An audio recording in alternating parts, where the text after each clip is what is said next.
ओम शांति। देखिए, एक बात अच्छी तरह से हमको समझ लेनी है। इस दिव्य ज्ञान के द्वारा बहुत से ऐसे राज खुले हैं जिनको अभी हम जानते नहीं थे, और जो कुछ भी हो रहा है उसका दोषारोपण या तो हम अपने भाग्य पर करते थे, या भगवान के ऊपर करते थे, या किसी दूसरे व्यक्ति को उसका दोषी ठहराते थे। लेकिन परमात्मा ने ये क्लियर बता दिया कि बच्चे, ये कर्म सिद्धांत है, लॉ ऑफ नेचर बना हुआ है। इसमें हर आत्मा के साथ कोई भी घटना घटित होती है तो उसके लिए वो खुद ही जिम्मेवार होता है। और आज हमारे जो भी मित्र बनते हैं, हमारे जो भी रिलेशन में आते हैं, आज हमारे जो भी संबंध हैं, कोई भी संबंध है, माता पिता का, भाई बहन का, स्त्री पुरुष का, पति पत्नी का, जो भी रिलेशन है, वो सभी के सभी हमारे कार्मिक अकाउंट के आधार पर सेट होते हैं। क्योंकि आज हम वर्तमान को देख रहे हैं तो हमें समझ नहीं आता कि ऐसा क्यों हो रहा है। लेकिन जब हम ये जानते हैं, जब हमको ये समझ मिलती है कि हम इस सृष्टि रंगमंच पर पहली बार जन्म नहीं लिया, इससे पूर्व भी हम मनुष्य ही रूप में थे, 101% मनुष्य रूप में थे। हमारा जेंडर अलग हो सकता है, हम स्त्री रूप में थे, पुरुष रूप में थे, वो हमारे जेंडर चेंज होते हैं हर एक जन्म में।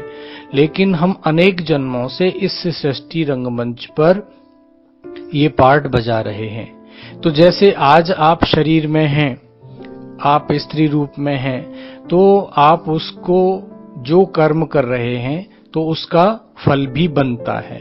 जो हम एक्शन लेते हैं, जो भी सोचते हैं, जो भी कर्म करते हैं, जो भी व्यवहार करते हैं, वो उसका क्रिएट हो रहा है, उस आधार से आपको फल मिल रहा है। उसी प्रकार से हमारे पिछले जन्मों में भी हम अनेक आत्माओं के साथ संबंध में आते हैं, कोई हमारा मित्र बनता है। जो संबंध आज हैं वो आज से कुछ वर्ष पूर्व भी थे। अब होता क्या है कि हम, जब हमारा शरीर चेंज हो जाता है, जब हमारी मृत्यु हो जाती है, चाहे कोई भी कारण से, तो जब हम अगले जन्म में आते हैं तो हमारे पिछले जन्म के कुछ अकाउंट, कुछ रिश्ते अनसुलझे, क्लियर किए हुए रह जाते हैं। उनको हम वहां क्लियर नहीं कर पाते। हमारे हिसाब किताब, किसी से पैसा ले लिया हमने पीछे जन्म में और हम उसको नहीं दे पाए, तो वो हमारे साथ कैरी फॉरवर्ड हो जाता है। उसी प्रकार से हमने किसी के साथ कोई पिछले जन्म में व्यवहार किया, रिलेशन कायम किया, फिर वो अधूरा रह गया, तो वो यहाँ करके उसको फिर पुनः वो हमको प्राप्त होता है। तो जिस प्रकार से हमारे रिलेशन थे, जिस इंटेंशन से, जिस भावना से थे, हमने किसी को दुख दिया या सुख दिया, और हम जिस स्टेज पर उनको छोड़ के आते हैं, उसी के आधार पर हमारा अगला जन्म होता है, उसी घराने में हमारा अगला जन्म होता है। मान लीजिए आपने किसी को संबंधों में दुख दिया है, तो अगले जन्म में वो आत्मा आकर के आपसे संबंधों में आपको भी दुख देगी, आपसे अलग हो जाएगी, कोई न कोई कारण बनेगा। इसके साथ आपने किसी से पैसा लिया है पिछले जन्म में, तो आपको इस जन्म में उसका चुकतू करना पड़ेगा। अगर मान लीजिए आपने पिछले जन्म में पैसे का दुरुपयोग किया है, किसी संबंध का दुरुपयोग किया है, तो इस जन्म में आपको पैसा कम मिलेगा, धन कम मिलेगा। जिस संबंध के साथ आपने मिसबिहेव किया है, दुरुपयोग किया है, वो संबंध इस जन्म में आपको नहीं मिलेगा, या मिलेगा भी तो उसका दुख मिलेगा। कई बार ऐसा होता है, कई दंपतियों के संतान नहीं होती है, वो संतान के लिए तरसते हैं, तो निश्चित ही उन्होंने पूर्व जन्म में इस प्रकार से जो संतान थी उनकी, उस संतान को उन्होंने दुख दिया, उस संतान से खुद भी उनको इतना इस प्रकार से व्यवहार किया कि इस जन्म में वो संतान से नहीं ले पाए या उनको प्राप्त नहीं हो सकी। तो ये कर्म सिद्धांत है। आप अपने आप को कर्म सिद्धांत के साथ अटैच कीजिए कि जो मेरे साथ हो रहा है वो मेरा ही है, और मुझे एक्सेप्ट करना है। अब इससे बाहर निकलने की विधि क्या है, कैसे निकलें इस सिचुएशन से? आज बहुत सारे इस प्रकार के केसेस आते हैं, बच्चे आपस में अफेयर्स में हो जाते हैं और उनका जीवन साथी वो नहीं बन पाते एक दूसरे के, तो उससे निकला कैसे जाए? क्योंकि ये बहुत ही फीलिंग वाला रिलेशन होता है और इसमें व्यक्ति बहुत ज्यादा फीलिंग में आ जाता है, बहुत ज्यादा अटैच हो जाता है।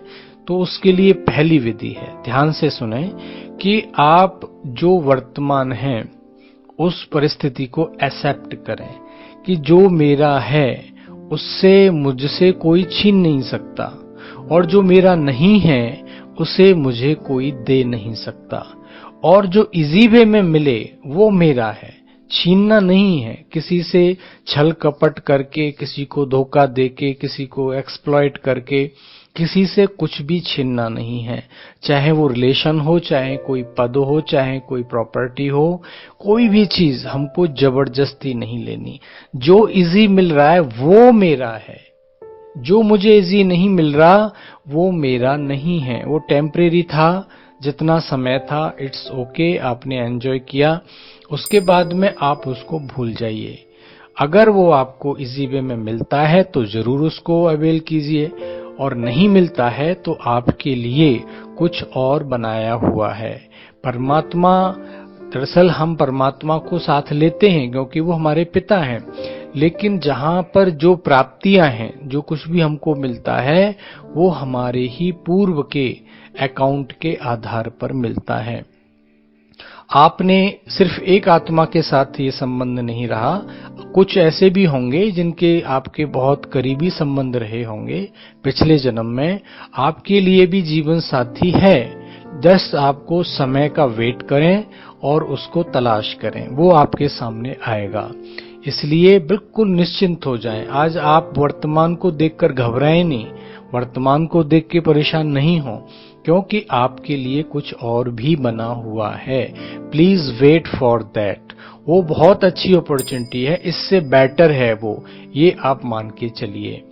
हमने कई बार ऐसे लोगों को देखा, हमने ट्रैकल भी किया, उनसे बात की, वो एकदम डिप्रेस हो गए कि मैं तो इसके बगैर रह नहीं सकता, मुझे ये जॉब नहीं मिली तो मैं तो सुसाइड कर लूंगा। जॉब तक के लिए लोगों ने इतना तक हमसे बात करते हैं। मेरे सामने एक केस आया था, मैंने कहा जिसको आप पाना चाहते थे, जिसके लिए आपने एफर्ट की लिए, वो आपके हाथ से निकल गया, कोई बात नहीं, आपके लिए कोई और रास्ता इंतजार कर रहा है। प्लीज जस्ट वेट, कुछ समय को गुजरने दीजिए, आप पेशेंस रखिए। उन्होंने 2-3 महीने वेट किया, उनके लिए दूसरा रास्ता खुल गया, आज वो आर्मी में लेफ्टिनेंट कर्नल हैं।